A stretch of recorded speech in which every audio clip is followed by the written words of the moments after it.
Good morning, good afternoon, and good evening, Zoom Test Kitchen. How is everyone? Come on in, turn your cameras on, say hello. I'm having ear problems. I think that's not really better. John Idelson, how are you, my friend? If I can find the mute button. I haven't got my Zoom cuts on my phone yet to be able to do that, so I don't have to do all the funny stuff like this. We're going to talk about Zoom cuts. I was trying to play with it earlier today, and I'm going to admit that I don't fully understand it. So we will play with it. Hello, Mr. Fleming. Hello, How you doing? from Times Square. From Times Square, really? What's happening in Times Square? This Other is than you being there. this is the Paramount headquarters where I am at on the 11th floor. Here I am, and it's a little noisy outside. There's always crowds making sounds through the windows. They're celebrating the Zoom Test Kitchen. I mean, what more could you expect? All right. I see we've got Talalak here, John Drinkwater, Jesse, hello. Bill Dawson is joining us. Jared is here. Laura is here. So nice to see you, Laura. Definitely. Hello there. How you doing, Jared? Is that your office? That's nice. Got a nice big Office. space there. It's nice. I It's love nice when the it. air conditioning works again. Just fixed it. Oh my gosh, where do you live? Nashville. Nashville. You need some air conditioning there. There's no doubt Yep. about that. No doubt about that. All right, friends. So let's do this. Our fearless leader is on assignment up in the skies above wherever he lives, doing the cameras for Sky something news. But we are here today, and there were a couple things that I thought we could talk about, barring any of you having things that you want to talk about, work on. One is there was a big release on June 5th, so 4 days ago, 5.14.10 is the big release. And so I thought we could dive into that a little bit. And then we also have this new thing called Zoom Cuts from Liminal apps. And maybe John will be able to explain it to me. But I don't know. Does anyone else have anything on their agenda that they want to dive into today? I'm not sure. Is John, is Zoom Cuts available on iOS yet? I didn't think it was out yet. I don't think it's out yet. I wasn't playing with that. I was doing it on the Mac version. In fact, it finally convinced me to upload my production machine to the latest iOS. I was avoiding it forever. Oh, really? Yeah, I have some legacy stuff that I know is going to cause trouble, but Yeah. you need to be at Ventura 13 to be able to use the To Zoom use the cut. Zoom So Cuts. That's right. Yeah, I heard that on Office Hours the other day. And that was an interesting that the in order to build it, the architecture that Apple uses to build out these shortcuts has changed with 13.0. So that's why that's necessary. All right, here comes Mike. So why don't we let's maybe start with some of these release notes from June 5th. There have been more releases since then for different aspects, different parts of Zoom, but this really is sort of the big one here. So so let's dive into it. Let's take a look here. So desktop client drop-down menu consolidation. The drop-down menu located in the top right corner of the desktop client. You know what I should do? I'm going to open on this computer here, Zoom, and make sure I'm not going to actually join this meeting, but that way we can at least see what they're talking about. Let's make sure. Am I on the latest release? Let's see if I am over here. Check for updates. Oh, I'm not. Okay, so let this update and then we'll dive in. I was on 5.14.7. I never use Zoom on this machine. Hey, Mike, how are you? Doing good, sir. Good to see you. We're just kind of taking a look at some of these release notes and what it looks like. Yeah, So- I actually double checked too because it was within the last day or two that on the Windows platform, Zoom actually upgraded to .12 from Ah, .11 okay. to .12. All right. So the first thing it says here is I think we're still on. Let me just check here. Hold on a second.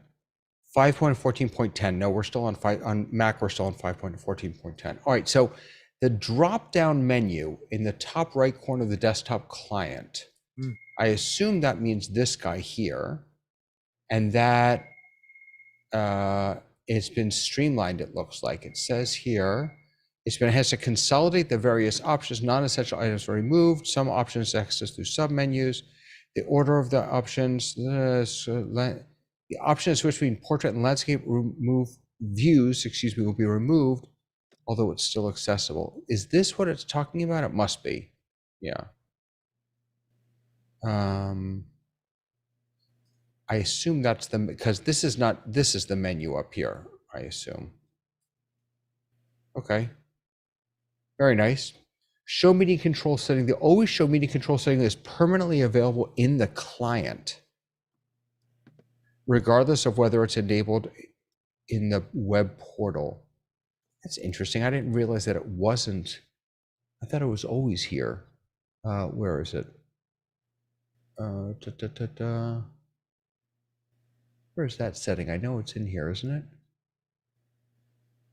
Always show meeting control. Well, maybe I'm wrong. Maybe it's there. Say again. Third on the list. I don't see it. Always show me controlled. Yeah. Oh, sorry. It's right there. I knew that. I thought that was always here. I guess maybe there was a toggle on the back end that I just had turned on, which is why I thought it was always here. Possibly, I'm not sure. All right. Name, pronunciation, and profile card. That's helpful. Although I'm going to be honest, I almost never see someone's profile card in a meeting, almost ever. In fact, I was doing a training the other day, and somebody asked me, he said, I put a link in the Zoom chat for him, and he said, can you do me a favor and email that link to me? Because I never know how to get access to it after the Zoom meeting is over. And I said, well, actually, there is persistent chat now. And he said, Zoom has chat? I mean, this is just something that I think a lot of folks don't even know about, that Zoom has an outside of meeting chat function. And that's, I think, primarily where you would see these cards. Am I wrong about that? Let me see here. So where do you see the cards? I don't even know. David, the profile card to me, and again, John might be able to help me on this too, but isn't the profile card your actual picture when you're not showing video? No, there's a whole profile card that let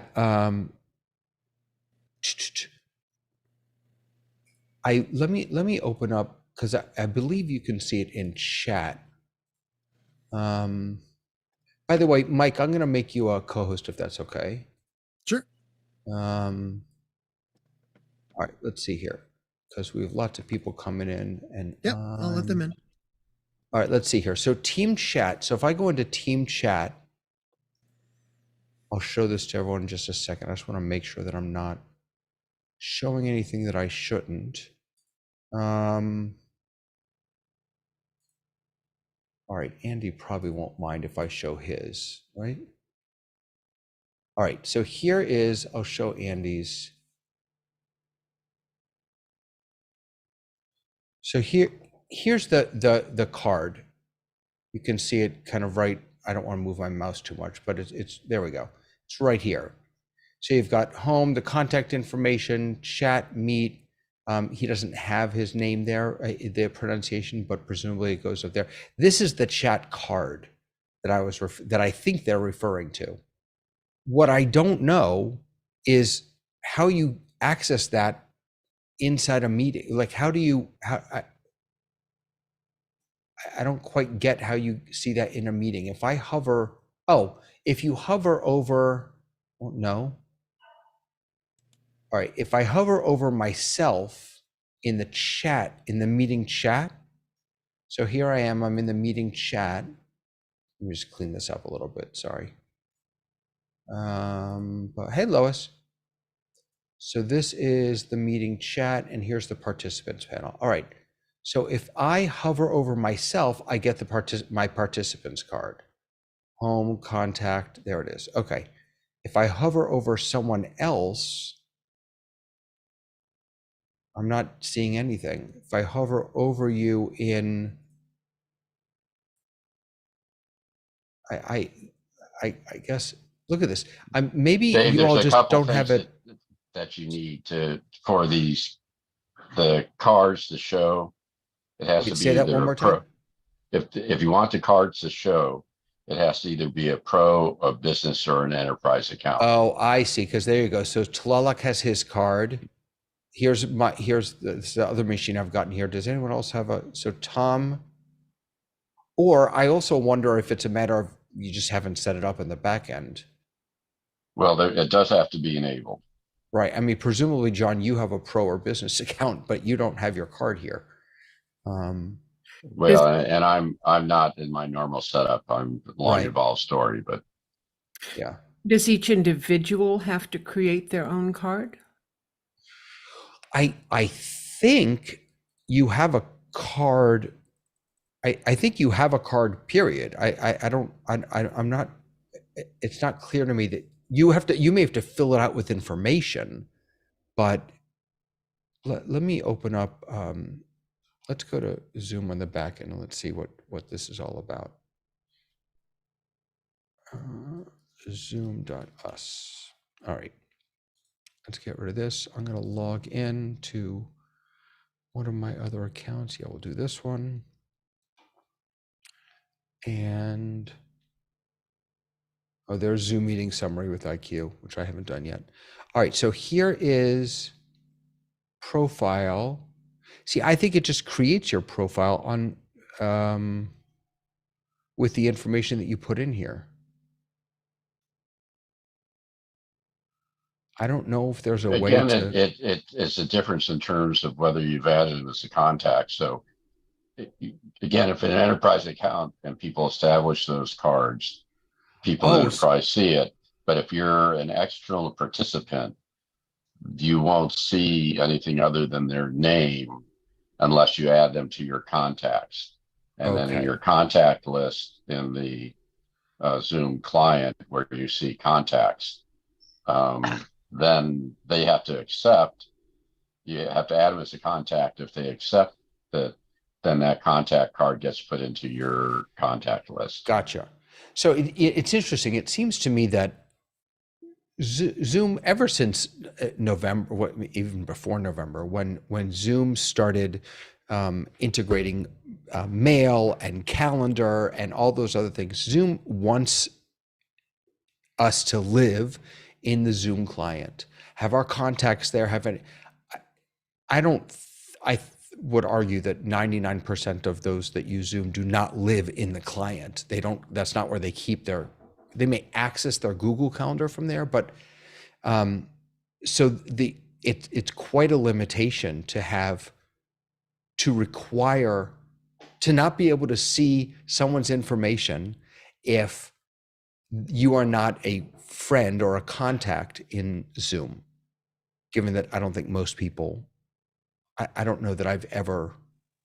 I think that has a lot to do with the structure of how privacy works within sort of corporations and groups, right? And so Yeah, you're trying to allow for that kind of information to go into a team that is part of your corporate structure, but not going outside of that so that people can't put two and two together and find you in a way that you shouldn't be found. Yeah, I guess what I'm thinking about is if I'm meeting with clients, what I'm thinking about that new Apple iPhone feature where you can just kind of touch your phones and pass your business card, as it were, from one person to the other. I'm thinking about, how do I share my contact info in Zoom in an easy way? And I don't know, maybe screenshot file. Wasn't there a share? No, I guess there isn't. Looking for like a share contact card, share contact info. Yeah, David, Jared actually found it. He put it in chat for everybody. Web account management, account settings, show participant profile cards in meeting toggle. Okay, let's try that. Hold on a second. We're going to come over here, my profile. So we're going into web account management. So this is one of those things down here. No, it's not. Sorry. No, I think you're not at. This is account management is something different for like admins. For admins. Oh, I see. Because I know on our university account, I'm an admin, so I would have a different panel here that would have the account management. Right. I hear what you're saying. In terms of like an account owner would have access to all of those settings to adjust. And then they set it for everyone. Mm-hmm. Zoom.us. All right, let me. Which makes sense in terms of what I was just saying. It depends on the particular privacy policies of that organization. Yep. And what they want to do. All right, so here's this is my account, the managed account. So here I've got account management, account settings. Yeah, this is that back end settings. And then it was show participant. Let's just search. Profile cards. Show participant profile cards. Here it is. Meeting in basic. Let me just go back to that. So meeting, basic, and then where is it here?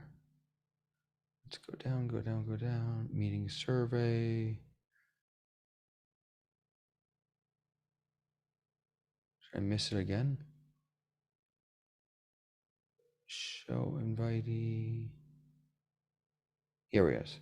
Show participant profile cards in a meeting, or hide participant profile picture. Oh, that's different. Sorry, profile pics.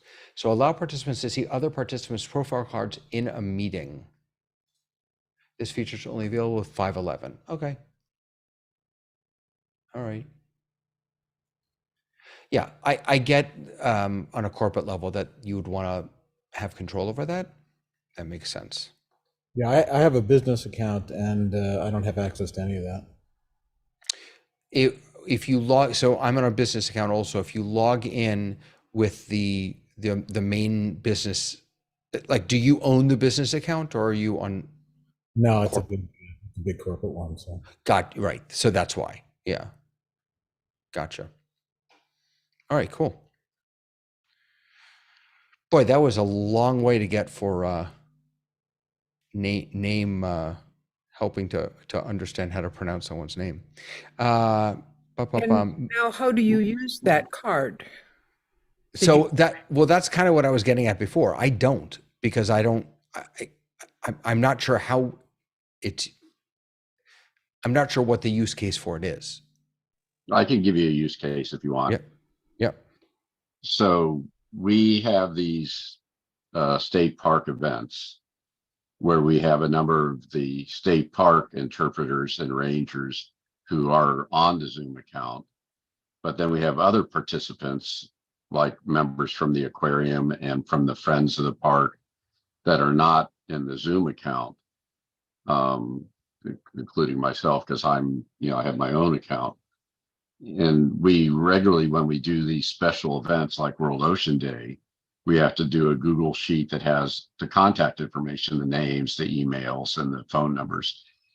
And then we sometimes print cards out so that people have it with their cell phones, because sometimes when we're doing these events, we're all like yesterday, they were all right at the bay, but other times we have people in Tahoe, we have people down on the lake, and we have people up at the gate.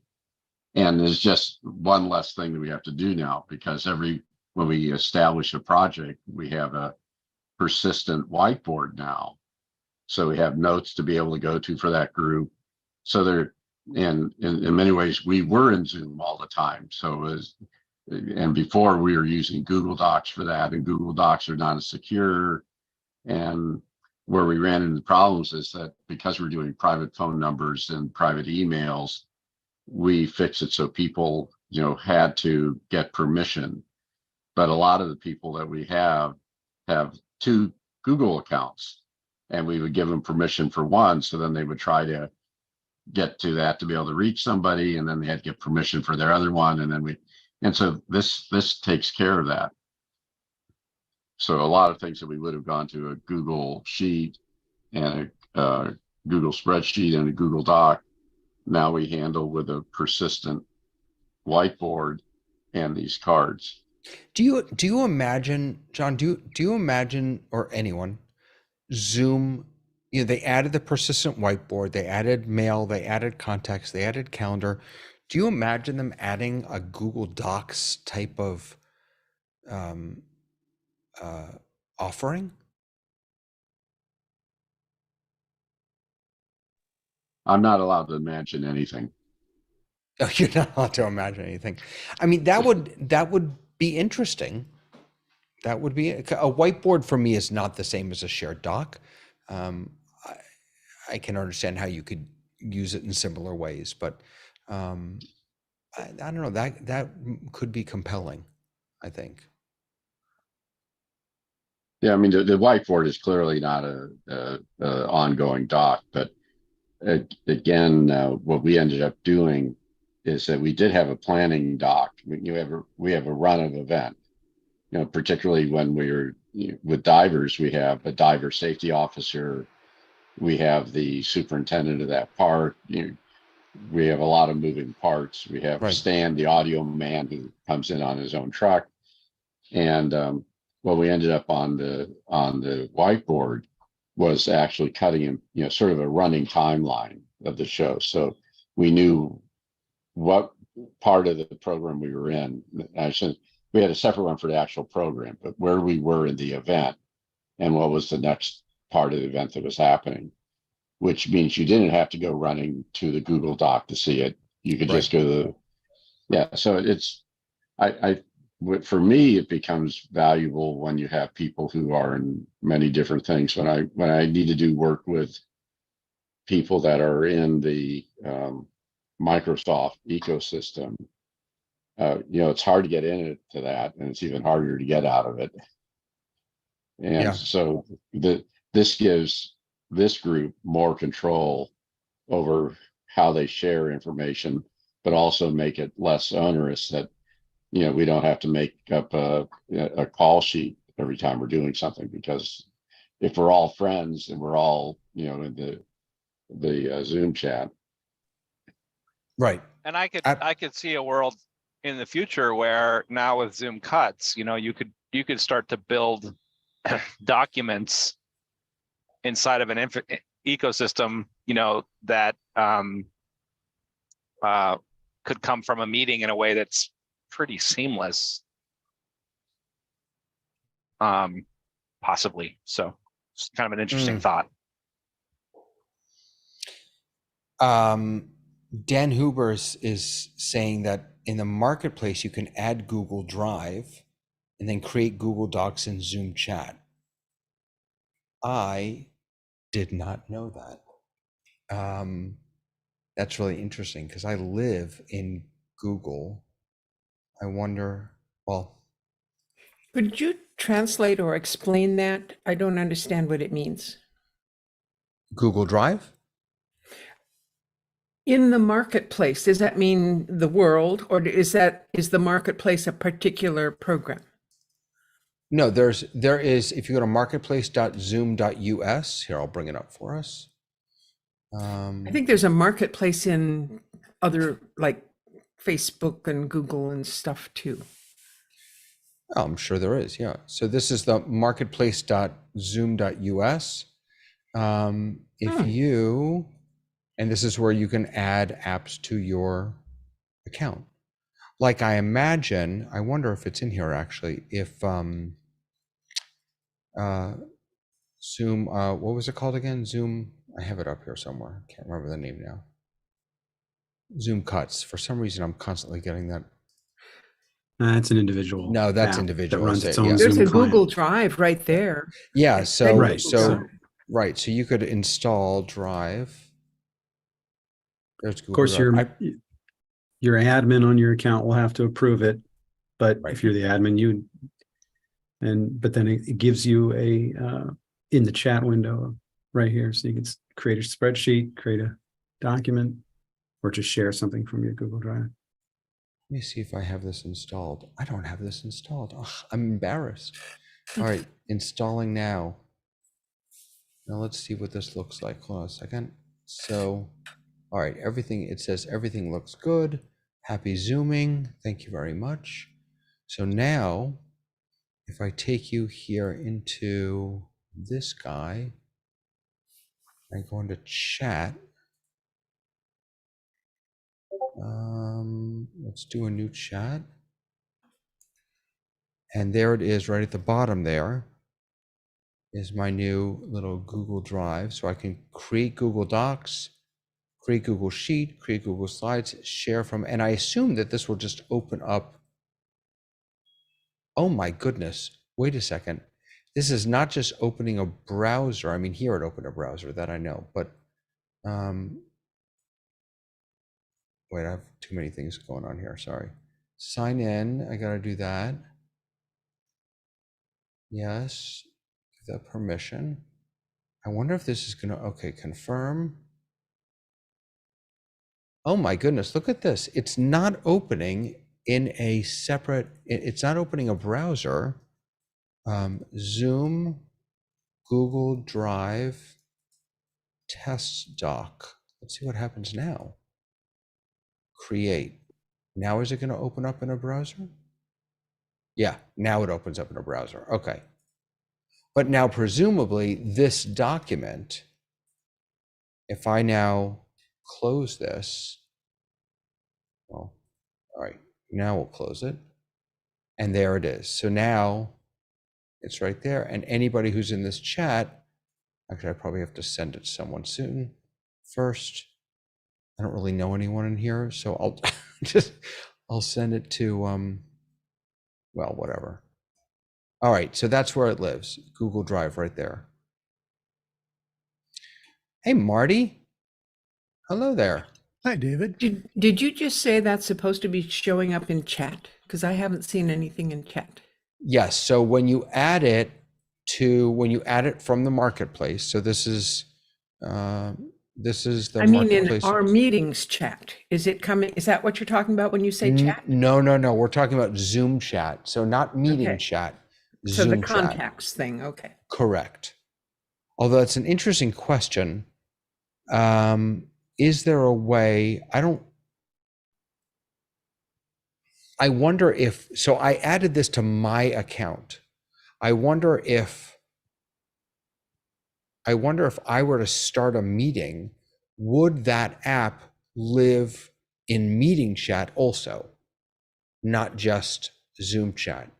If you sent us a message in the meeting chat and you attach that as a file, would we be able to see it, or would we go into a browser to see it? I don't know, you can always attach a file. Just you do that from right down here.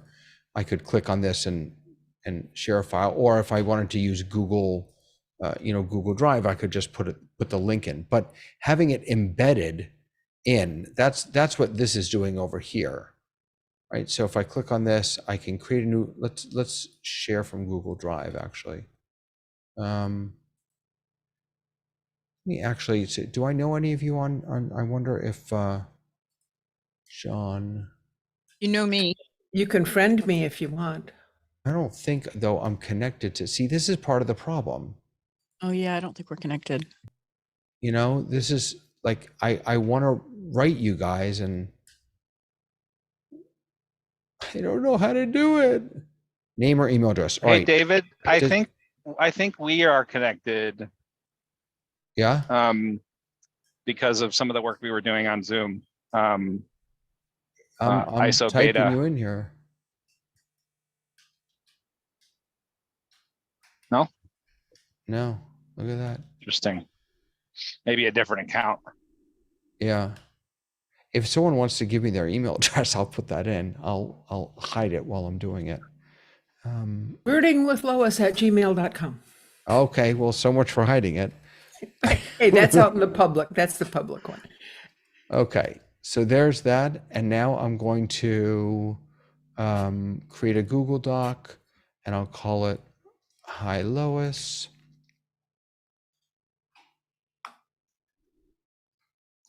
Now it's opening this. And here's my Hi Lois. This is my Hi Lois doc. Okay, so that's done. So now I can close that and now I can send that. A contact request has been sent to your email. If this request is accepted, birdingwithlois@gmail.com will be added to this chat. And I can hear that she just got the badoo-badoo, which means that, and now she just Which is accepted really it. weird because it showed up on my phone, which has nothing to do with Birding with Lois. But that's okay. It said Apparently David it doesn't. Paskin added you. And so now you're in this chat, and it shows me that I can see that there's another person who's been added, and she's writing hi. Now, if you open that doc, I don't see a doc. I just have a chat window, a text. It looks like a text window. so on my maybe phone, that's interesting. but I don't see a doc. Maybe that's because I sent it in the chat before you accepted the contact request. All right, so I'm going to select a file, select that file. Let's do the Hi, same Lois. one. Yeah. Yeah, that's what I'm doing. All right, so I just sent that again. Aha. Oh, okay, now. Something's happening. Right, so now I have the pop-up, the familiar Google pop-up, who can access, channel members, my organization, anyone with the link, and then the edit, comment, or view option. Channel member, so this is a channel, so I'm going to give you editing permissions. This looks to me very much like the way it works in Slack, how when you share a document in Slack, you get that little pop-up that says, who would you like, and how would you like them to be able to access this document? So now presumably Lois has access to this. And if I open this up, we may even be able to see her typing something. So what I've gotten, can't quite see it. It's just a gray screen there. I don't have a Interesting. thing. I have 3 dots and it says reply, share, copy link to message, mark as unread, remind me, pin for everyone, bookmark and follow message. So you may not be able to do this on mobile. That may be a maybe mobile not. limitation. Yeah. Because when I click on that little gray thing, nothing shows up. And it says David Paskin external, meaning not in, I assume, meaning not in my organization. Right. Yes, Google Chat does work that way. If you're outside of an organization and if you made a contact in that manner, it will always say external. Okay. How do I add someone to this chat? I have a plus sign at the bottom where it says to message you. Does But I that? don't think that adds a person to this chat. Oh, wait, here it is. I found it on the right-hand side. I'm going to add myself and now it tells me that Torah Tech Guy's been added. Right. So let me open up chat over here. Switch account.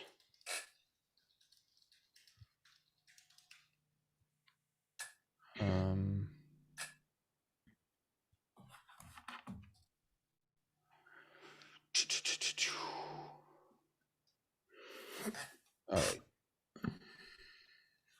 Open Zoom. Okay, so now I'm just going to open up. I went ahead and direct messaged you an email that is associated with my Zoom account, so you can, or Okay. a Zoom account. Yeah. So here you can see. So this is, I can get out of this.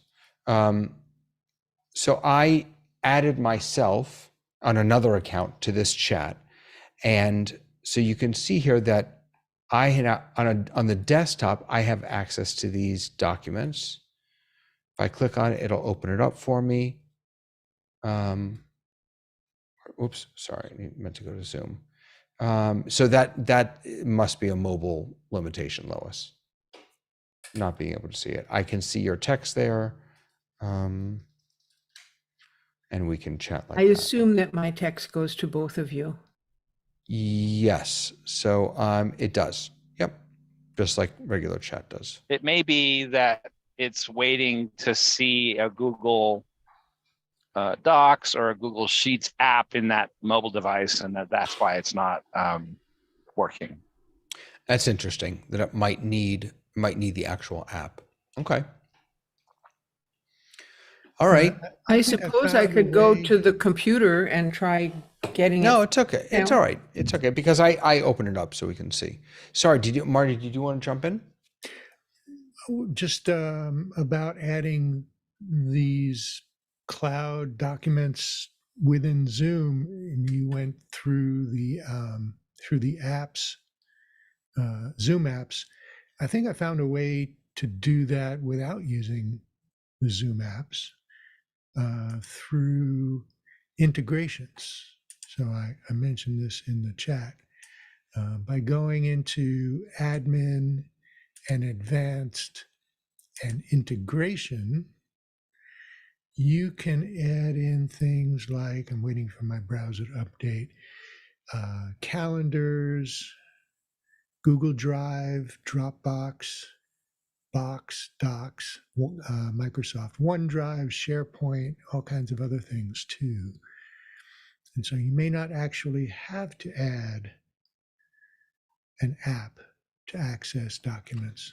But I wonder though, so that's interesting. I wonder what integration there means, because I'm pretty sure that I am connected with Google in the integrations, but I didn't have Google Drive in the chat. You know, Well, there is a to note say at the top of this page that says integrations are moving to the app marketplace. Oh, interesting. Okay. There you go. All right. All right, beautiful. So let's keep going, because here comes the big one. Well, before the big one, there's another small one. Hosts can have greater control of captioning use and the speaking language for the meeting. If enabled in web settings, captions can only be enabled by the host. Participants can request captioning. This is a change that they made a little while back, isn't it? Where now anybody can turn on captions. Isn't that accurate? It's no longer reliant on, you don't have to ask anymore. Well, the change was, and this is what confuses me, because the change was that it was automatic before the people would be able to turn on captions, but the host still had the ability to turn that off. And now they say the update is so that the host has more control, but the host always had that control. So that's where I'm not quite sure what the change is. We use captioning in a meeting I'm in, and it used to be if anybody turned it on, it would start doing the recording. If I later on said, look at the full text, I'd see everything from when it got turned on until that time. And now I don't see it at all unless I have clicked the closed captioning button, the show captions. And then from the time I click it, then I'll see the full text from then on. So I don't know if that's just weird or if that's the way it's supposed to be working. Has anyone else had that experience? My understanding is that that is precisely the experience that they changed to. That is to say, just because the host enables it doesn't mean that everyone automatically sees it. Every person gets to choose for themselves what their experience is going to be. Is that what you were describing? Almost. It used to be if someone turned it on, then it started recording that, and at any later time you could see it. Now it doesn't. I can't see it unless I have also said I want to to turn it on. So it seems like it's just turned on for the individual, and it doesn't become available for anybody else. Well, there are a set of a group of settings about captioning, and there's turning on and off automated captioning, and under that is allow only the following users to enable captionings for the meeting, and you can select host, or host and co-host.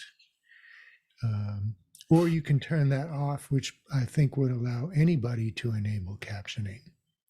Then you can turn on or off full transcripting, turn on or off save captioning, and under that, allow only the following users to save captions from the meeting. And you can select who under that. So there are some controls there. Right now, if you go to your the web UI under settings and then put captioning in the search bar, you'll find. Yeah, I've got it up on my screen here.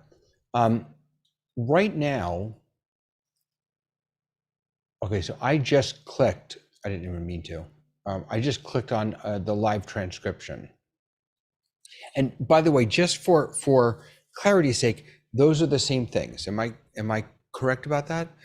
Live transcription. Just to point out that I asked for closed captioning in this meeting before you just did that, and I got it. Okay.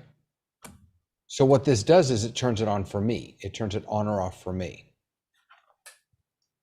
And again, so it says show captions, and then it says you've turned on live transcription. You So must those are have the same just been turning things on and off because I looked for it. It wasn't available. Now it is available. Did you turn things on and off? No. That's weird. I have the CC button at the bottom. I quite literally about 5 minutes ago turned it on, and it started right up for me. Yeah. David, because I'm co-host, I did not do it either. Okay. Yeah. Okay. All right. Let's talk about ZoomIQ meeting summary. So, how can I show this to you? ZoomIQ meeting summary. Is that going to be here? It is. All right. So this is free trial. Now, how do you turn it on? Hold on, that wasn't very exciting. I was planning on clicking on this and then actually being able to do something, but it meeting summary with ZoomIQ free trial. Maybe you have to have a recording for it to happen. Let me open up another account where I think I have a recording. Zoom.us. In my brain, it would be that the meeting would have to end for that summary to happen, but I could be right. But I don't even have it. It's not even turned on. I don't even know how to turn it on. Is it just automatic? I copy. Gotcha. Take advantage of new essential apps. No. Oh, sorry, I'm on the wrong page. Yeah, see, this is, I mean, I think I have recordings. Yeah, see, I have some recordings. So how do you? I don't think of your recordings as it's a report. No, but I understood. I'm just not sure how do I do this? Is it on the back end maybe? Can To you turn click on something reports and see if you have reports of old meetings? Sure, reports. Nope. Hit usage for a usage report. Reports is I think different than this is Type in IQ summary seems like it would be the things that would show in the dashboard, which are basically reports. My understanding about ZoomIQ is that it's an AI that is looking at the whole meeting and giving information regarding the content, not just the stats of the meeting. Correct. In fact, I don't think it's about the stats as much as it is about this is what was said, this is who said it, here are the action items, and so on and so forth. Let's jump in and see if there are any settings that we need to turn on. Maybe IQ. It's going to be in meeting settings. Yeah. All right. So it's under Zoom chat recording. Meeting summary, Zoom. Okay, here it is. Okay. So I don't know about the meeting that we're in now, but so compose with ZoomIQ, use AI. So there are a few different things here. Use AI to help users compose a response from scratch or wordsmith their chat messages. Free trial.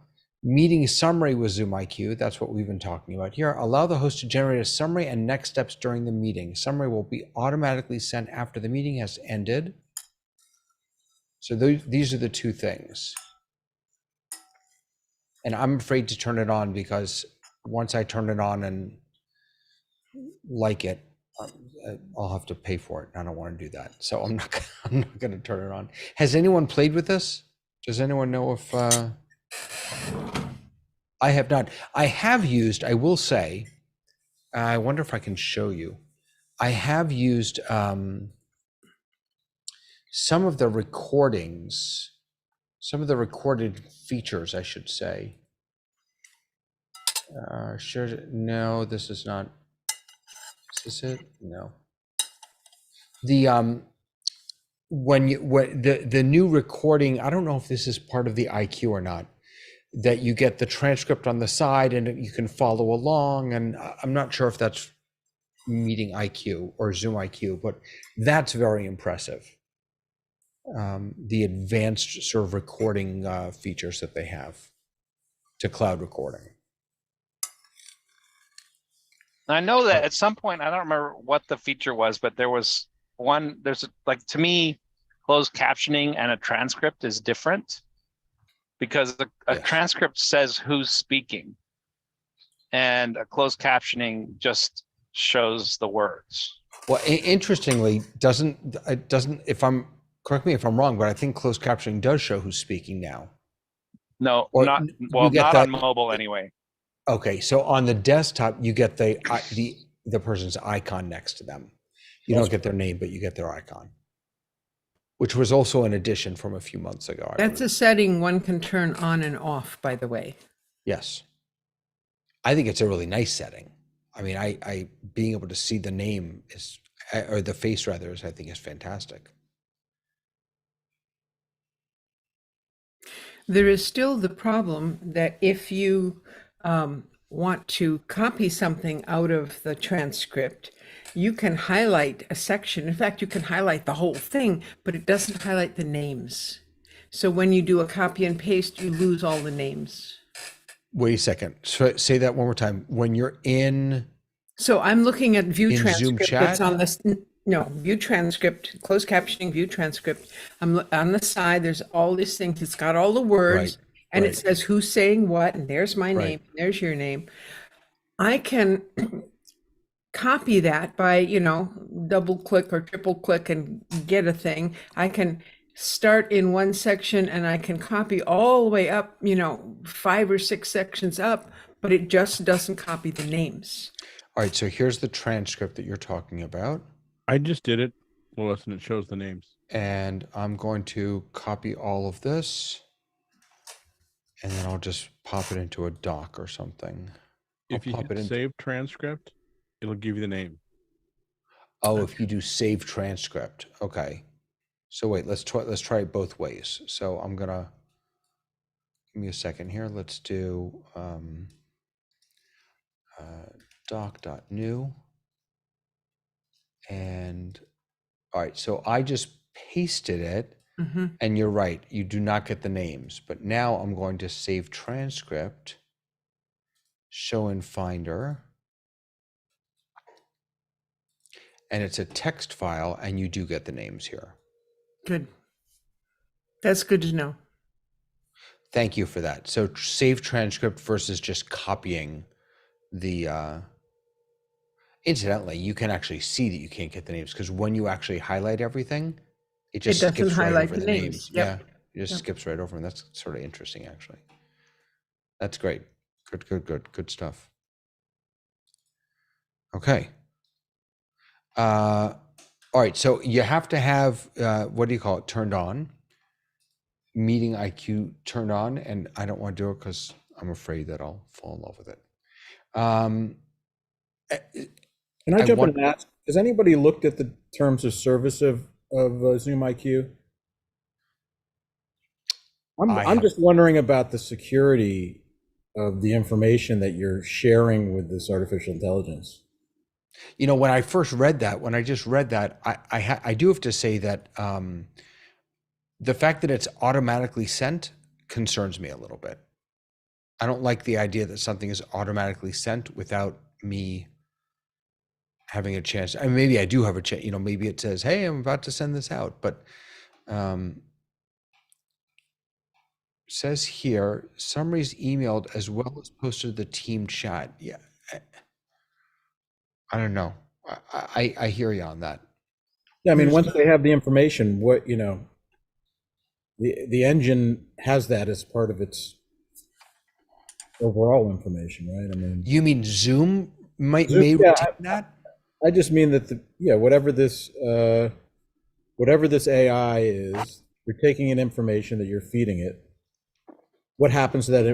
It's giving you a report. After that, what happens to that information? I mean, does that information become part of the learning algorithm of the AI? Yeah, I'm not sure that's any different though than if Zoom is transcribing a meeting, they certainly have access to every single word that we've said during the meeting. So I'm not sure that this is any more. I think it would be necessarily different situation, right? Because a chat learning model is going to utilize any information it has to get better, right? And so I think it's an important question to ask and make informed decisions when you're making a choice to use that for your meetings. I thought it was all end-to-end encryption, so that whatever you're sharing with them is encrypted on their end. I didn't.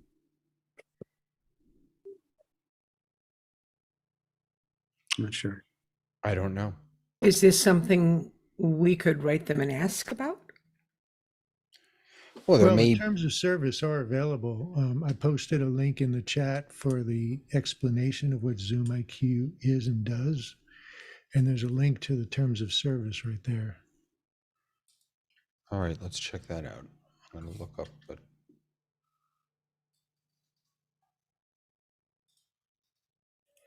I'm thinking that it might be a nice homework to give to whoever is watching or listening to this to go and try the ZoomIQ on a meeting and then come back next week and report. So for what it's worth, yeah, Zoom, the chat compose, both of these things seem to be connected here. So chat compose and meeting summary. So how Zoom uses data for ZoomIQ features. Zoom collects data from users' interactions with the ZoomIQ features, including inputs, messages, AI-generated content. We may access, process, and use this data to provide and maintain the services, make recommendations, troubleshoot, provide support. This may include utilizing third-party AI models. Your data will not be used by third parties to improve or train their models. Even when your account has been configured to share your ZoomIQ product, configured to share data for ZoomIQ product improvement.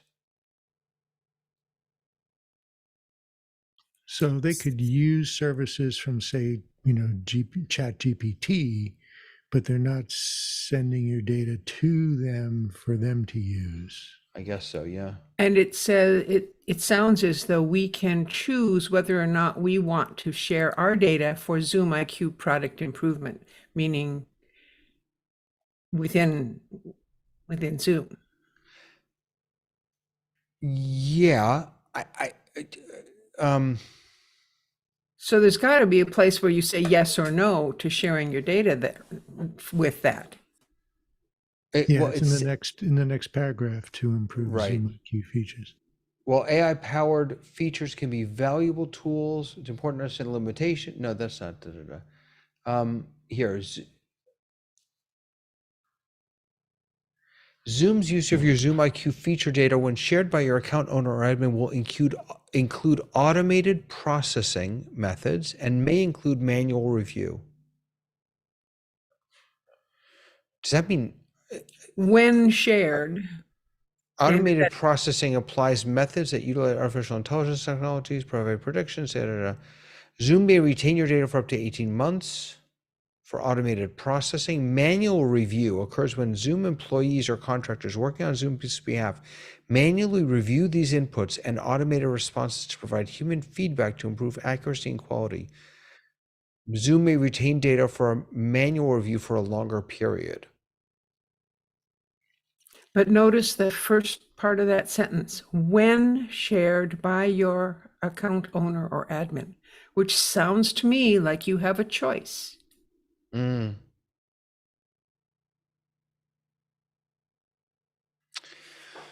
Interesting.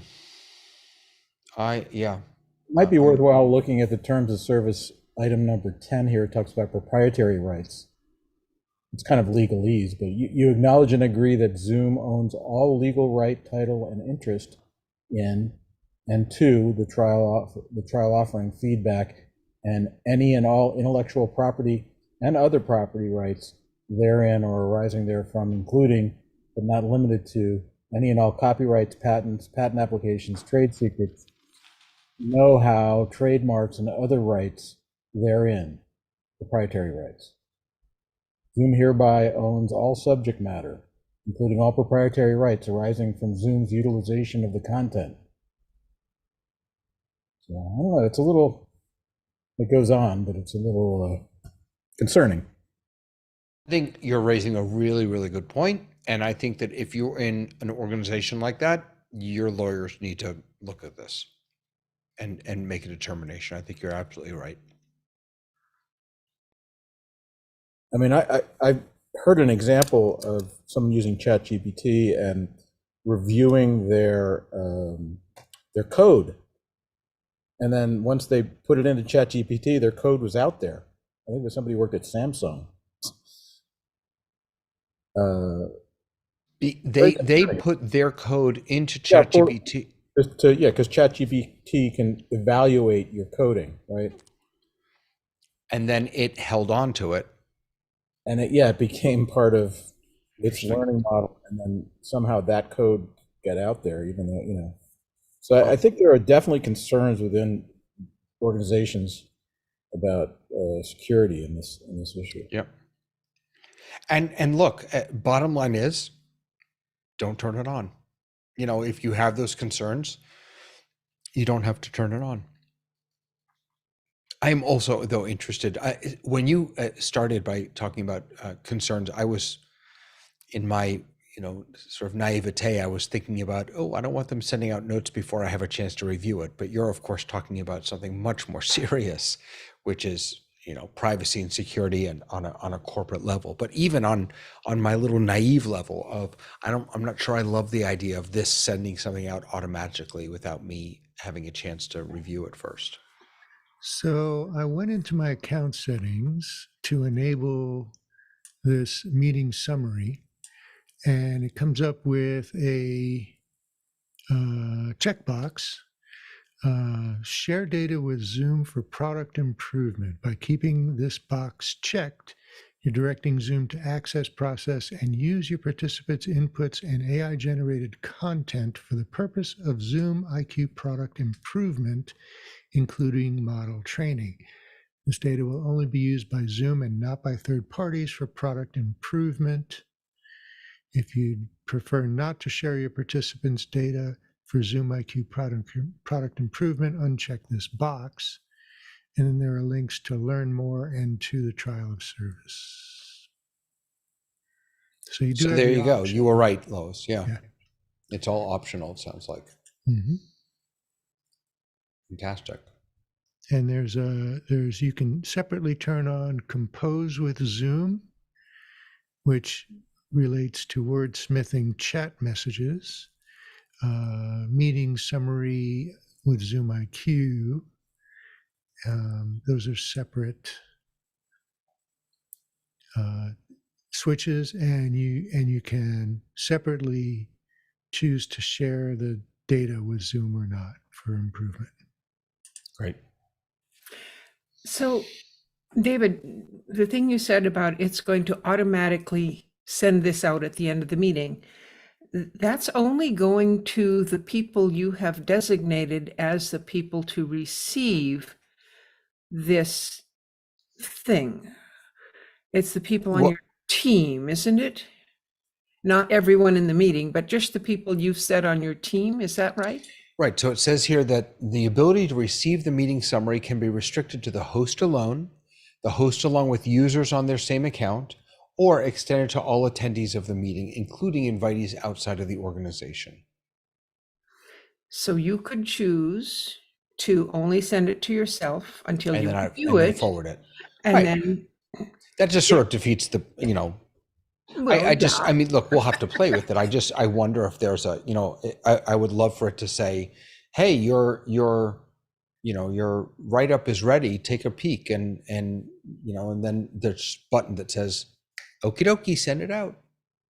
So once you have finished the meeting, do you have in your account the ability to find the people that were in the meeting and send them something?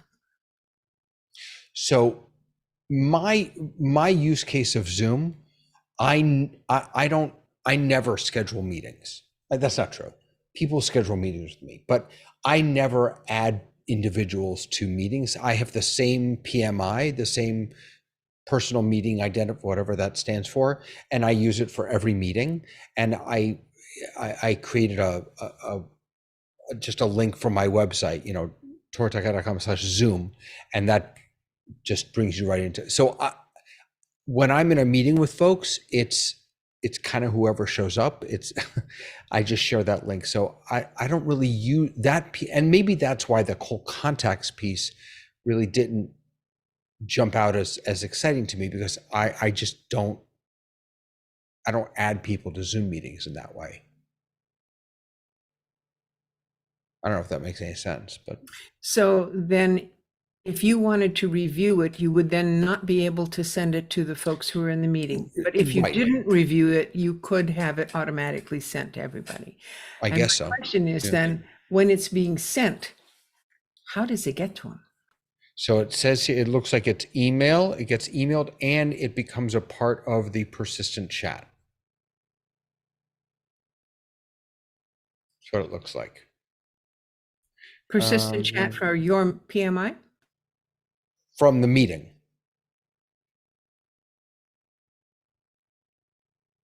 Right, because we already have, in fact, that's another thing that they, files and images shared during the meeting synchronized with the dedicated group chat created for the meeting. So if you pre-schedule a meeting here's, at least this is how I'm understanding it. Correct me if I'm wrong. And again, because I never pre-schedule meetings, but if you pre-schedule a meeting, then a chat for that meeting is by default created, which people can access after the meeting also. In the same fashion, files and images shared in the dedicated meeting group chat will synchronize with in-meeting chat.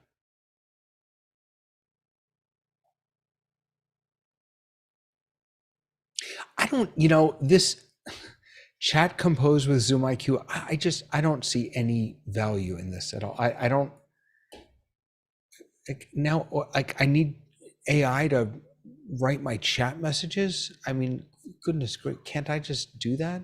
Maybe you can. Well, I don't know. Not everybody is as good as you. Now, what do you mean as good as me? Like, For writing things. Hi, Lois. That's a chat. Like, I don't need AI to help me with that. No.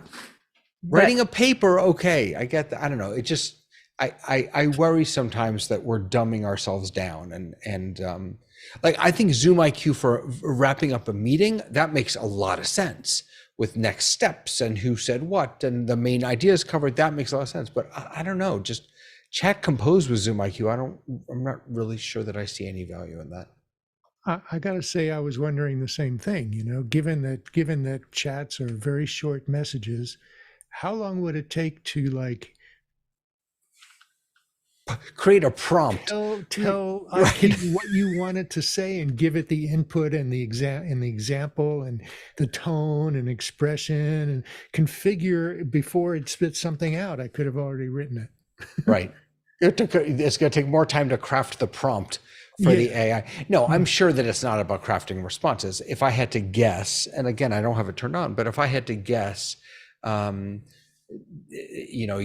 maybe, what I was going to say is maybe there's a drop down, a hello message, a this message, or that message. And then when you choose it, it composes and puts it in. I don't know. If you had an announcement that you needed to make to the group every day in the middle of the meeting, and it was that long, you'd want it to be really good. And then you could reuse it day after day after day. Right. Maybe this I'd would work well. I'd write it. Maybe in it would chat. then have a memory of, and this is the mid meeting announcement to put in, and I could just click it and say, yeah, do that. Right. No, So I use I haven't that. used it. Right.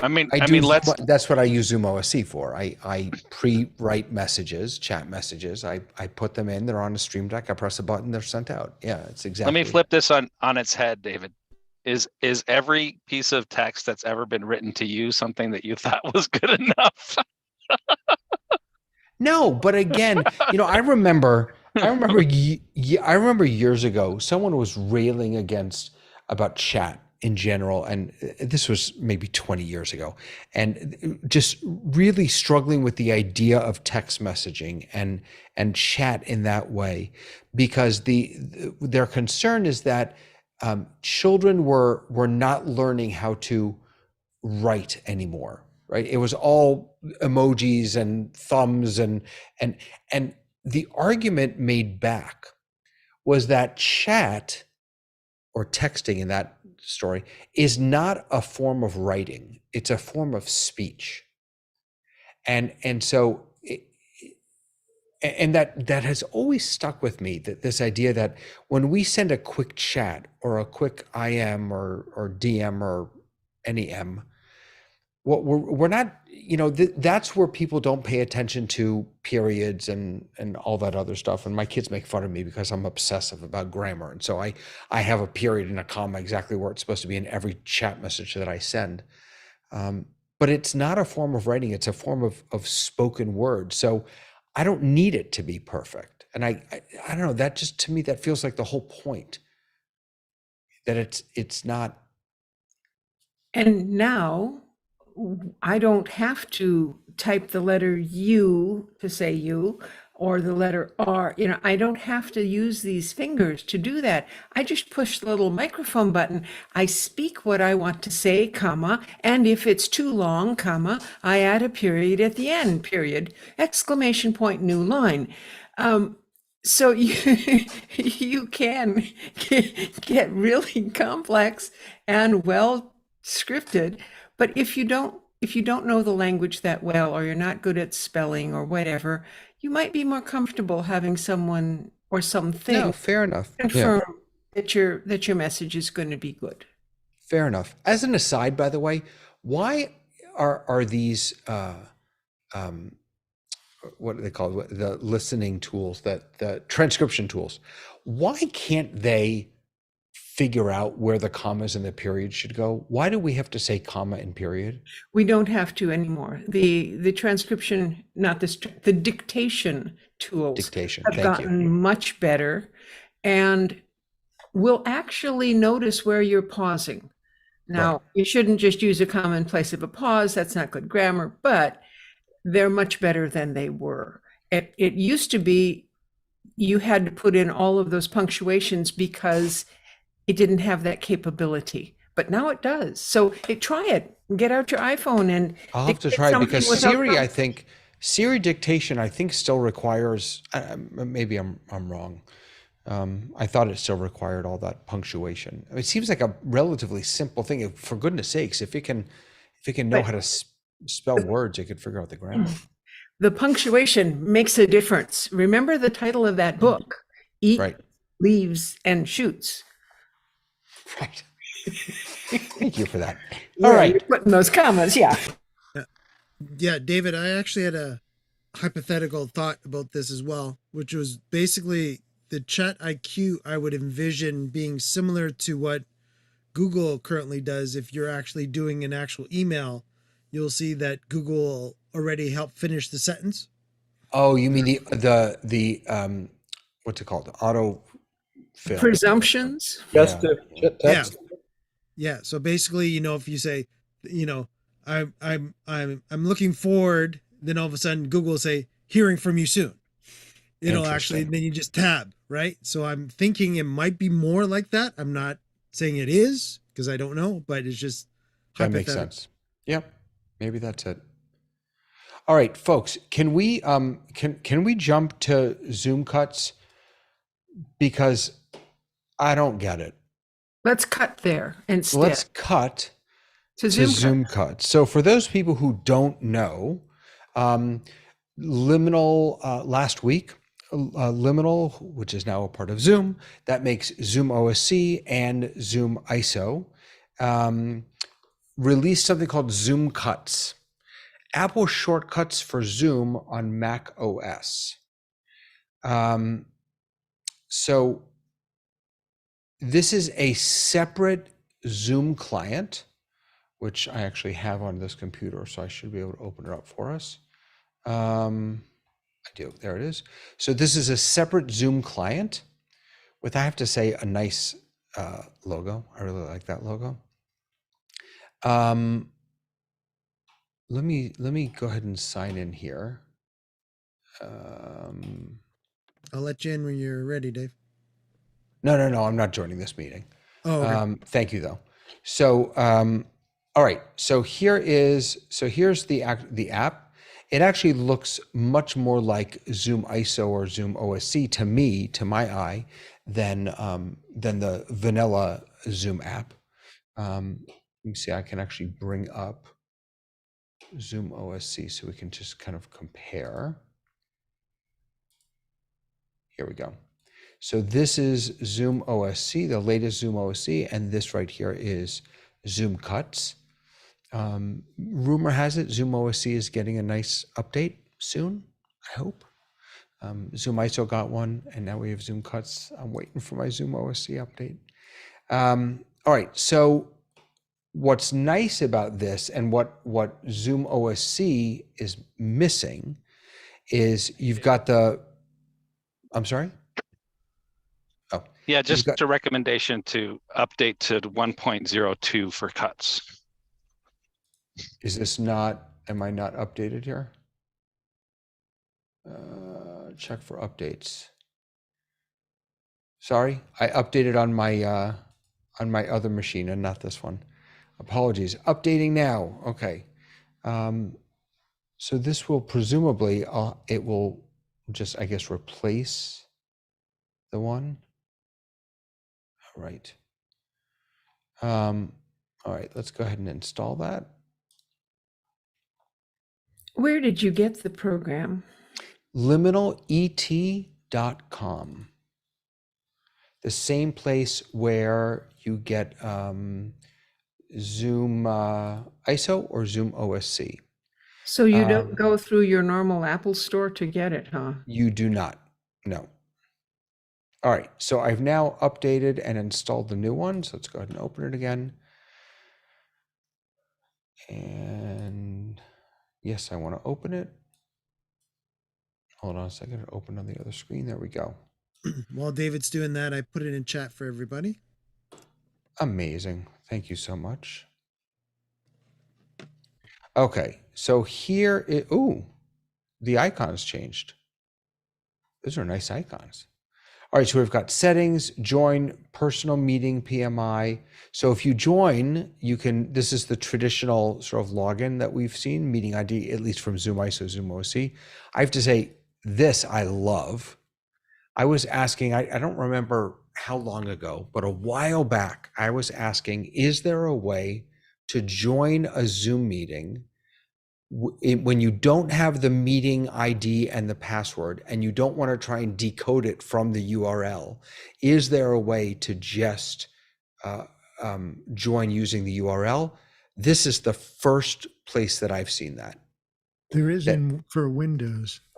Oh, is there for Windows? Yeah, when you click on the link, I get a box that pops up. Do you want to join with the traditional client, or do you want to join with Zoom OSC? Interesting. So for and I think Mac, that's a Windows or a browser thing. That I'm not sure. On my Mac, at least, when I click on it, it immediately opens the browser, and then comes back to the Zoom client. But in any case, you can now just put a link in here, and it will go ahead and open the meeting. Zoom Events isn't meeting, but the real power here, as I understand it, and I desperately tried to play with this and figure it out, and I think I'm just dense, is a lot of what we could do in Zoom OSC, you can now do in shortcuts. So let me, for example, I'll open shortcuts here. So this is the shortcuts app. And if I wanted to create a new one, now I can, Zoom Cuts is now an option here in my shortcuts app. So if I click on that, I now have a whole bunch of pre-built options. And I can combine these just like you can create multi-action buttons on a Stream Deck. So if I wanted to raise my hand, there you go. If I want to do something a little more fancy, if I want to, let's do ask to unmute. And then you can choose who it is. You can ask each time. I guess what I don't understand is, and maybe the answer is, maybe I do understand, maybe the answer is don't. If you're already using Zoom OSC, is there any reason to use Zoom Cuts? And I think the answer is no. But I don't use Zoom OSC. I never have. I don't know anything about it. So this should work for me, shouldn't it? No, so this, right. So I think what I would say is that this is a really, really good solution for folks who are not pushing, their Zoom usage in a much stronger way forward, but want some quick ways to do automation and possibly throw some stuff in their Stream Deck, that kind of thing. It's essentially like a stepping stone to Zoom OSC.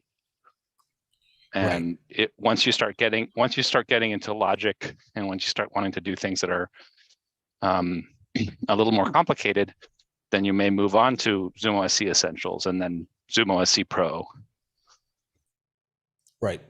Now I will say that this was just released, so, and far be it from me to complain about anything, but there do seem to be a few either hiccups or things that simply aren't possible given the type of program this is. So, for example, I created actually created a few of these. Let me open this up. So I created a shortcut that when I pressed it, it would join my meeting, my personal meeting, set my AV devices. I'm not really sure why I did that because I never changed them. So it's always wait 1 second and then turn my video on. And the reason I had to turn my video on is that for some reason, when I joined a meeting through here, every time I joined forget it. I just figured it out. I was joined, my video was off in every one and I couldn't figure out why. Well, guess what? Now I understand it. Okay. I'm an idiot. So now this will work. So I don't need to do this anymore. Now, what I'd really like to do is build one that also moves my windows around. So I'm gonna have to play with that a little bit.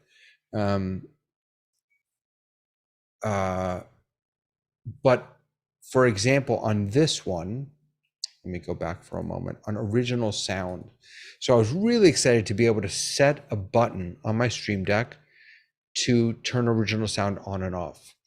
And it works, but it doesn't change. You know how in the top left of your Zoom window, it says original sound for musicians is off?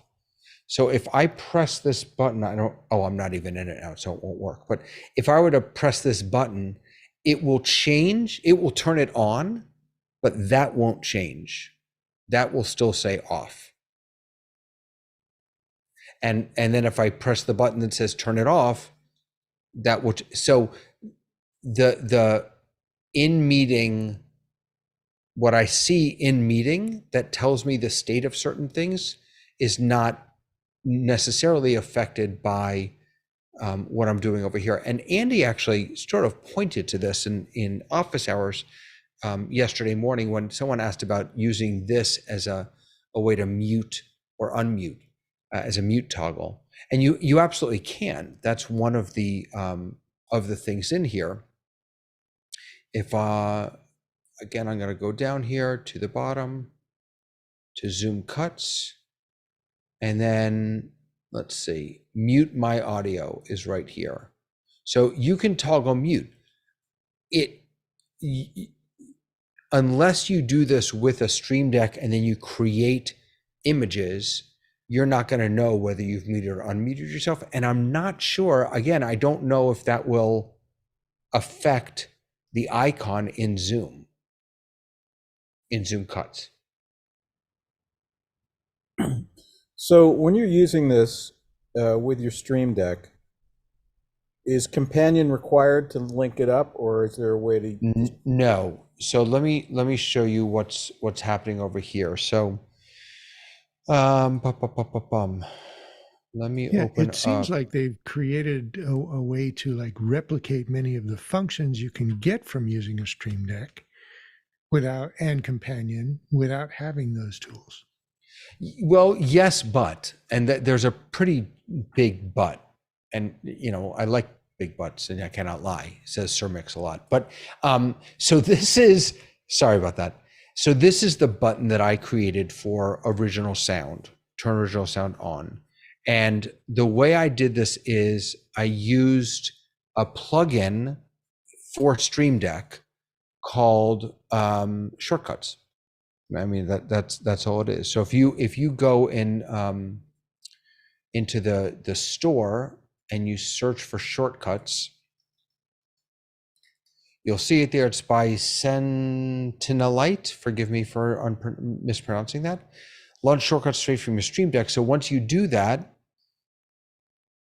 so for example, let me go ahead and add one in here. Where is it? No, I've lost it. Controls the shortcuts. Here it is. There's only one option. You only get one thing to do here. So launch shortcut. Then you get at the bottom here, you can figure out which shortcut do you want. So I've got start meeting. I've got a leave meeting shortcut, all the different shortcuts that I've created. I don't, there's accessibility toggle on. I'm going to be honest with you. I'm not really sure what that means. Then there's an override for that.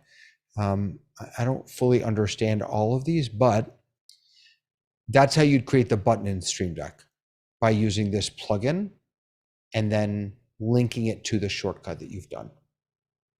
That you've created. So you're creating the automation in shortcuts and then using this Stream Deck connection to trigger the shortcut in Apple. Or alternatively, don't use a Stream Deck and just, say original sound. You can take this and pull it into your dock, can't you? Maybe you can't pull it into your dock. How do you get that into your dock? Add to dock right there. So now, boom, I now have this shortcut right in my dock. You can also have it live up in your menu bar. I don't know how to do. Where is that I'm not sure how to do, but you can absolutely add it to your menu bar also. So, I mean, yeah, I'm the Stream Deck guy, but it's not mandatory at all. David? Yeah, please. Okay, so I just downloaded it. I just tried to install it. It says, oh, you can't run it on this system. I have an iMac from 2020. It's not that old, but it is not the latest operating system, so it won't even open. That's why Won't it even requires install. Ventura. Okay, so, but without any of this, on my Mac, I have one of these keyboards that has all the buttons across the top. I have lots of function keys, some of which are dedicated to doing certain things and some of which aren't. And I can assign to those function keys any function in Zoom by going to the Zoom thing where it has the keystrokes. Not any function. If you go to the keystrokes in Zoom, you'll see the list of the keystrokes that are there and the functions that you can, and then you can set some other keystroke to do it. Right, but there's a lot that some of us want to be able to I do that understand isn't that. there. I So, know for example, there's a lot that is there, but right. if you are limited, and I'm talking to the folks out there and who are listening to this, if you are limited and you can't get this thing to work, look at your function keys, see how much you can do. Agreed. Agreed.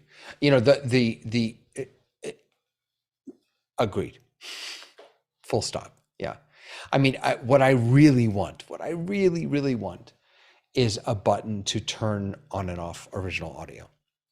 And that right now does not exist in the native software. It's, for me at least, is a little wonky in the Zoom cuts. And you can do that in ZoomOSC, but I don't use ZoomOSC as my main client. I use ZoomOSC as my production client, so it doesn't help me there. So can you tell us? David, Can you tell us can what's use your wonky finger. about it? You've got a finger that you can do it. You can just, on the screen, you go up there and it says change it.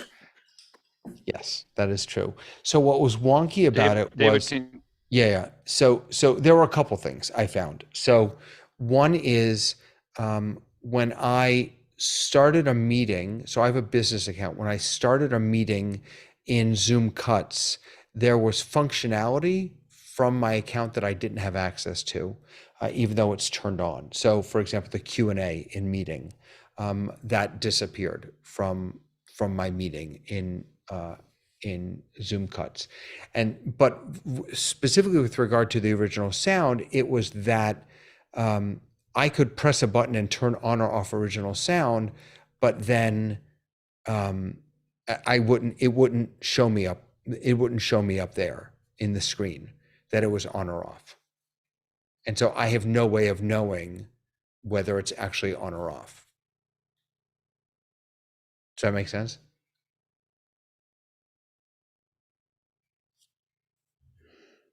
Yeah, that's surprising that the indicator on screen because is it's a not toggle. responsive. Yeah. And Andy, actually, I posted this, and he says something, I don't remember exactly what it was, that he wasn't surprised by that, that is a limitation. Let me see if I can find what he said about that. Wouldn't you need a separate action to change that bit as well as do the other action? The in-client UI, this is from Adam Tao, the in-client UI doesn't always change. Try clicking outside the client and clicking on the client. There should be a toast that appears with the correct state of original sound. Then I wrote back, what does toast mean? Because I don't know what that means. Shortcuts does have, yeah.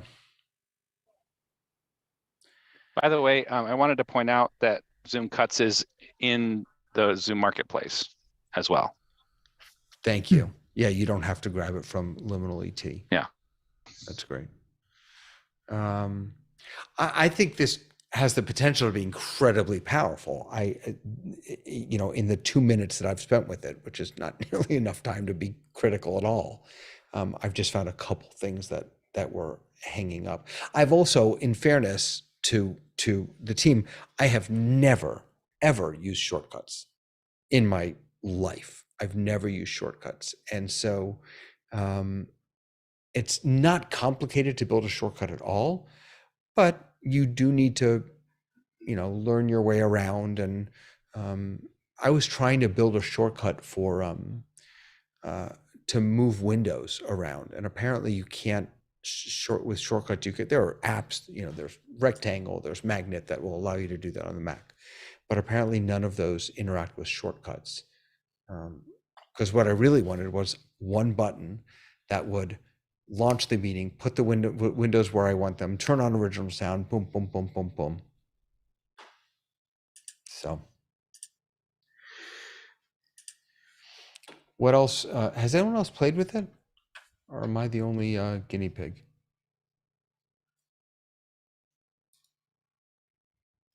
David? I'll just say, Lois, that I wanted to be really excited about it, but I'm so in love with ZoomOSC that my excitement was, because I think Talak is right. It's sort of on the way there, and since I'm already using it, it wasn't quite as huge. But and interestingly enough, sorry, Lois. Interestingly enough, folks who aren't using ZoomOSC, I don't think they're going to use this either. I don't. Not unless I upgrade my system. I don't think they care enough. I don't think it matters for the 99% of the people. I don't think it matters. Maybe there'll be a 0.5% who will use this. But sorry, go ahead, Lois. So you were mentioning you'd like to have something where you can have this launch and the windows be over here and do all of this stuff. And on a Mac, there's something that is desktops. So you can have different desktops for different things. I actually don't use it, but I do know it exists. It does exist. And in my very limited experience with a Mac that has multiple monitors, a lot of that stuff, a lot of the spaces and desktops and all that stuff doesn't work really nicely. Again, very, very limited experience with that, but so I've ended up just kind of keeping it pretty simple. Marty, thank you so much for being here. So good to have you here. Thank you for doing this. Hey, by the way, you're on hiatus for the summer, right? Yeah. I'm around, but no, I didn't mean you personally. I meant the Monday audio meeting is done. All right, unless until I reformat it, maybe I'm coming up with some other ideas. All right. But yeah. Nice. Cool. It was fun. It was fantastic stuff. All All right. So what else is there, folks? What else is that was Zoom Cuts. That was the big release that came. Oh, you know what we didn't talk about? Sorry. Raise hand enhancements. Can someone raise their hand? Let's see if this actually works. Wait, I'll show you before you raise your hand. No, Lois, you're killing me. I'm too fast for you, aren't I? You are too fast. All right. So raise hand enhancements. The visibility of participants that have raised their hand is enhanced to make it easier for hosts to be aware of raised hands and take action to address that participant. I like that. I was thinking about Jeff when I read this, by the way. I was thinking about Jeff because Jeff is so like focused on hosting. He oftentimes will miss when people raise their hands. A new notification will appear for those who raise their hand with the option to immediately open the participant panel and take action, such as requesting their unmute to ask their question. Users can enable an audio chime. I did see that back in my client settings when this first came out for someone who raises their hand, although I think that would be terribly annoying. Lastly, after speaking with your hand raised, Zoom will start a countdown to lower your hand unless manually canceled by the user. Oh, this feature must be enabled by Zoom. I wonder if that means just the last feature must be enabled by Zoom. Does someone want to raise their hand and we can see if it looks any Can I be different? not too fast now? All right, so I've got one hand up. Oh, wait, no, I do have something. Hold on. Well, it's not really any easier for me to see. I wonder if I can show this to you all. Oh, now it disappeared. You Wait, might Laura. have to make us all co-hosts so we can see it too. Huh. I wonder if you can see it as a co-host. Mike, did you see something pop up at the top? More specific on what we should be Sorry. seeing. It was Oh, yes, I do have a pop-up that says Lois +1 other raised hands.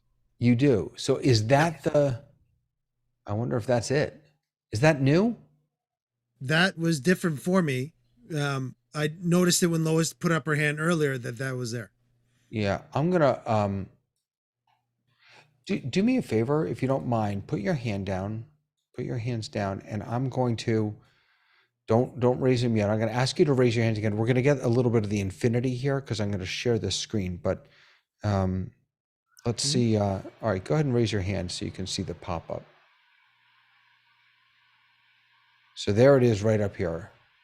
So this is the new pop up, and then I can. That's what I'm also seeing as well. Right, and if I view, it opens the participants panel right away.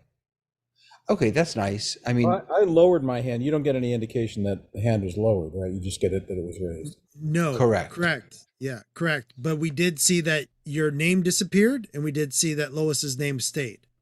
but you know what's interesting? So there now Tlaloc raised his hand. But you know what's interesting is, I mean, just between you and me, that's not any more visible that's less visible than the actual hand. Right. And David, the only difference that I'm seeing between host and co-host is I do not have the view button. You don't? I do not. So what does yours say? Mine just has the name and the information. I actually have to go to the Oh, that's interesting. Yeah, I don't have the view button. Does it make a difference if you're looking at gallery view or if it is spotlighted or pinned or something? Good question. I'm now in speaker. I've been in speaker mode. So let me go to gallery. And this is gallery view. So no, same Lois, same here. That's interesting that co-host would not get that view button. Huh. Yeah, I do not have it. And did you get a ding dong? I've been getting all kinds of ding dongs because of people coming in and out, of course. But yes, I did. It wasn't any different. Wait, you got a ding? Be admitted? You got a ding dong when she raised her hand? Yes. Really? Yeah, not now. When she initially did her first time, yes. Now it might have been coincidental. Do it again. I mean, I don't own this account, so we can't look at the account settings. But in Zoom account settings, there is the toggle to turn that on or off. Let me see if I can find that for us real quick. Yeah, right now, when Lois did that the last time for me, I did not have a ding. I think the setting. owner of the meeting turns it on for the whole meeting and decides whether or not it's just the host or everybody. Could be. David, can I ask you an unrelated question for 2 seconds? How do you do that with the little circle around your cursor? Oh, this is just a little app called, is this Cursor Pro? I always forget what I'm using. This is called, yeah, Cursor Pro. Gotcha. Which is actually kind of broken right now, to be honest with you. Let me see if I can start it up again. Because what it's supposed to do is, there we go. It just be restarted. If I hold a hotkey down, then it will also magnify. I actually don't use it for the green. I don't really like this, but I use it for the magnify, which is nice. Okay. So where is in for chat? Now I've completely forgotten what I'm looking at. Oh, this isn't chat. This is about hand raise. Sorry. Hand, show raised hand in toolbar. I think you're looking for chime. No, it would be, where was this? Where did I see this? I wonder if it's back here in this section.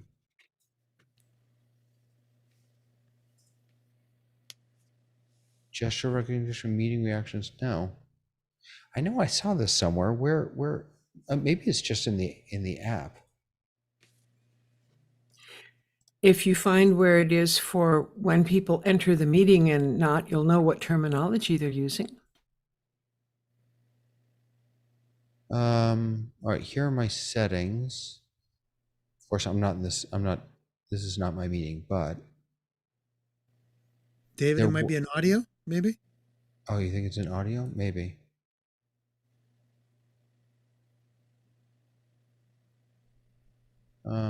No. Where? I know I saw this.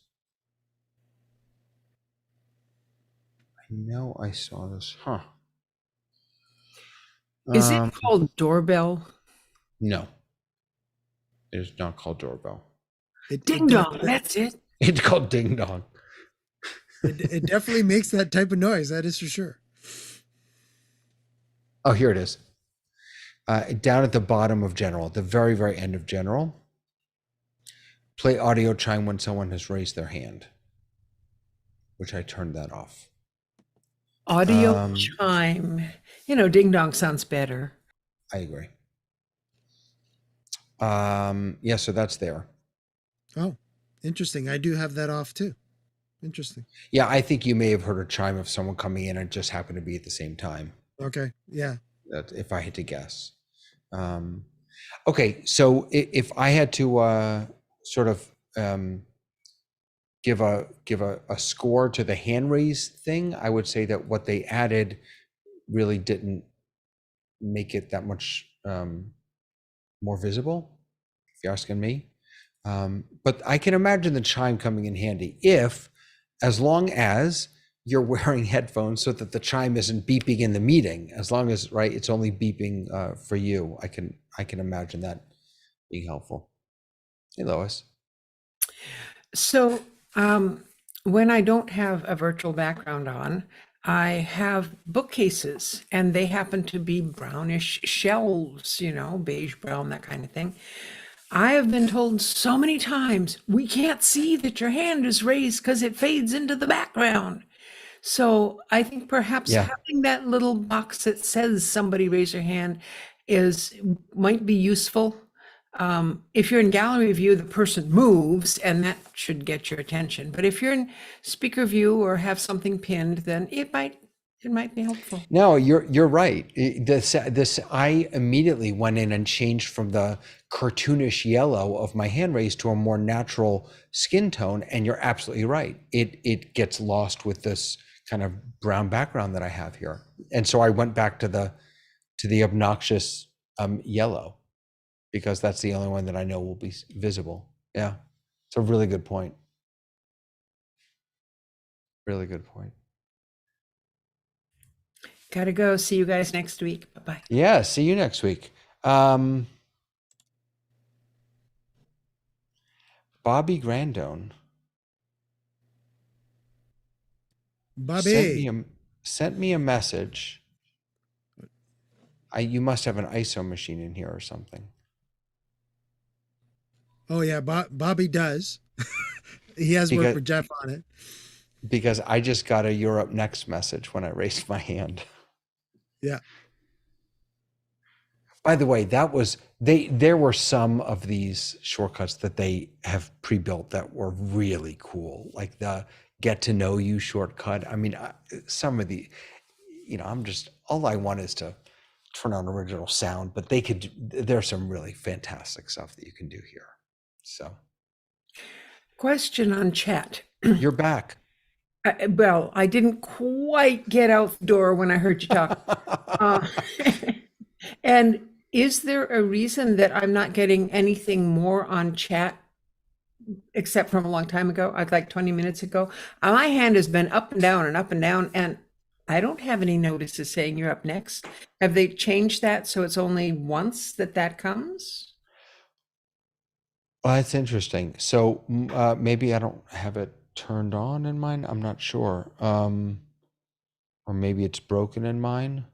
Okay, it's back. Oh, you are getting it now? Yeah, but I didn't for the last 20 minutes. I don't know. Did you turn something on? I don't think so. I think it might have been Bobby. Maybe. Oh, we'll blame the Bobby. Yeah. I do have a trigger. Oh, you know what it is though? So it's kind of interesting actually. When I mean, this is more than a first world problem, but when you're in a meeting with multiple ISO machines, so Mike, I think you have an ISO machine in here, do you? Or have you just been Nope, manually I've been doing switching? everything manual. Okay. So For a tech guy. Right. When you have, well, so that's mine. But when you have, actually, forget the ISO machine. I have an ISO machine or an OSC machine here, but when Mike spotlights someone, that throws my machine off. Yeah. So go ahead.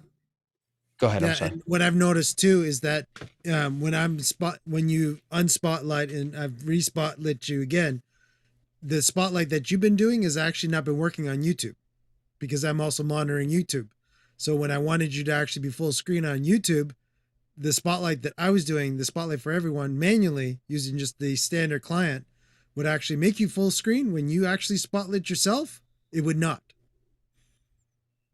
I knew those buttons were going to be problematic. But I'm pretty sure that's because I'm not exactly sure how we're streaming this. I'm the host, so maybe it's because I've been looking at gallery view the whole time, not realizing that I was Well, yeah, for sure gallery has been coming up, but when I've activated spotlight on my end, it's been able to go full screen when you've been showing. Yeah. That's interesting. But if you're not actually seeing that I've spotlit you, though, you're not getting the proper trigger back, which you should. Right.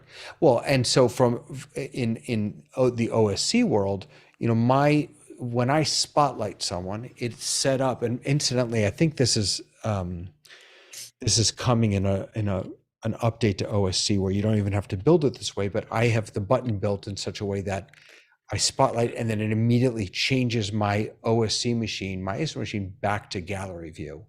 When you spotlight someone, that doesn't happen. And so you've people fighting for control that can throw things off a little bit. Talalak, did you want to jump in here? I had a question about Tom Fleming's coffee icon that went away just as I asked about Tom, come back. I am back. I'm here. So is that because I thought all of the little reactions were temporary? Like if you clap, they stay up for a second and go away. So I guess the coffee is persistent. I mean, coffee is persistent, but right now, so you know that I'm away. So as long as I'm away, the coffee icon. That's interesting. Cool. But that's not a reaction. That's not a reaction. That's right. That's a status. That's a status. Ah. Is that correct, Tom? I believe so. Yeah. Yeah. You said a status. How does one do that? Yeah, I was just going to ask that too. Or it's a video filter. It could be either one. It's under reactions. So I just click on reactions and click the coffee cup. Yeah. Under reactions? Yeah, it's a little coffee cup on the right-hand side. All right, there's my It's a- coffee cup. Oh, that's interesting. It's so that is a status that's built into reactions. Yeah. You're right, Talk. So I guess that one is just persistent until. I think that's new. I don't think I've ever seen that before. And then it is what- fairly new. And what It is comes up fairly for new. me is now on top of the reactions, there's something that says I'm back. When I click that, it'll go away. Yeah. Huh. Yeah.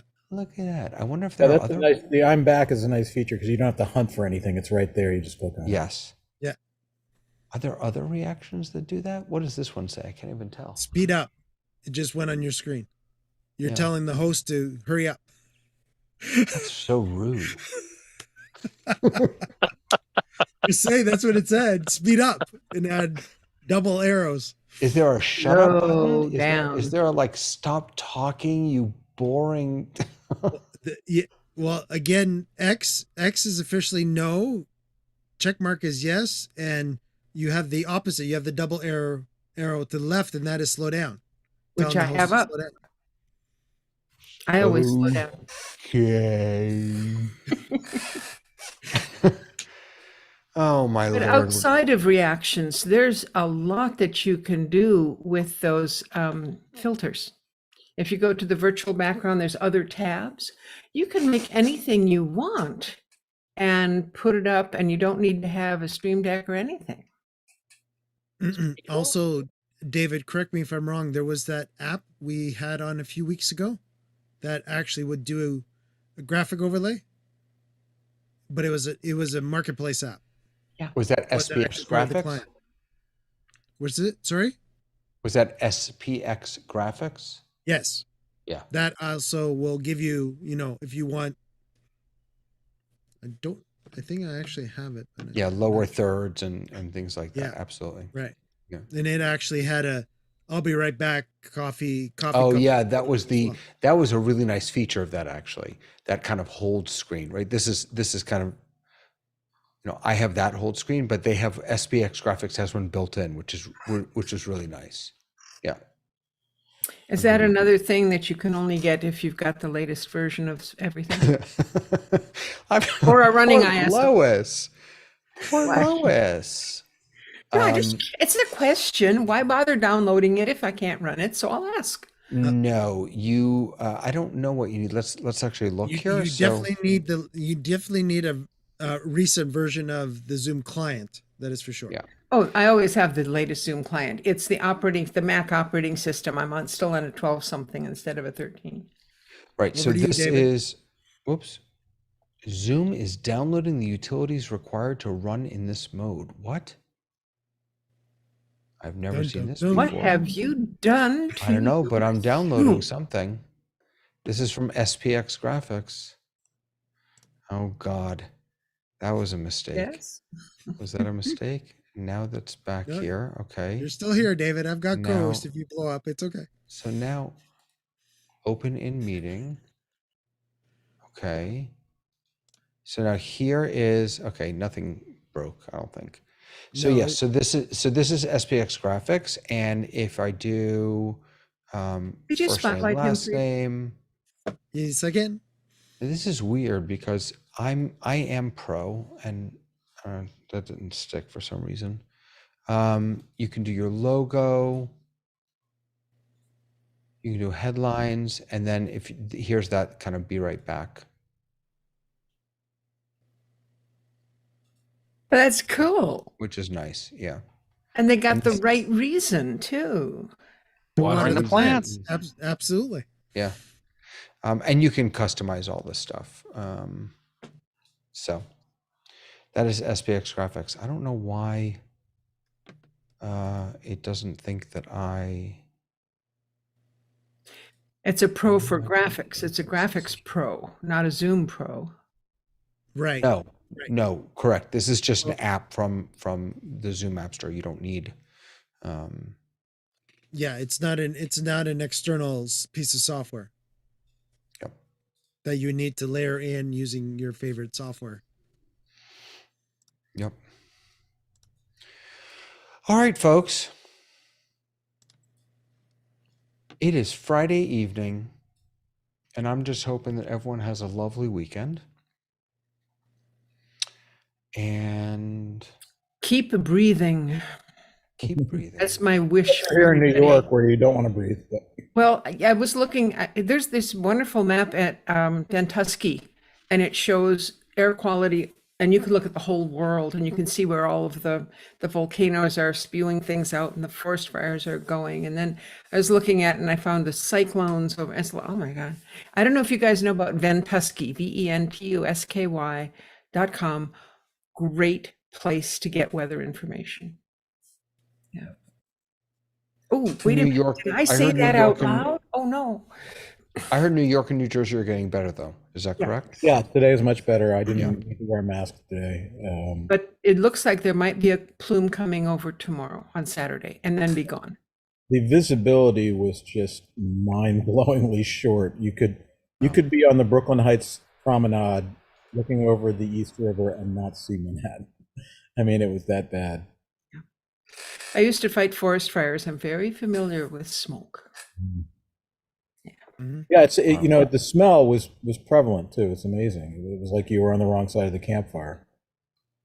Yeah. Wow. Yeah. And you Again, didn't even get any marshmallows. Right. Just to Yeah. close the windows and stay inside, and that's what we did.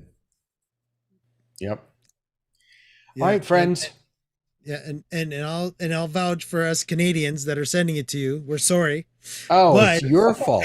It's your fault. That's so If- Canadian if- of you if- to apologize for something that's You're welcome. See, under there control. you go. So you got your sorry, and you're welcome. See, there you go.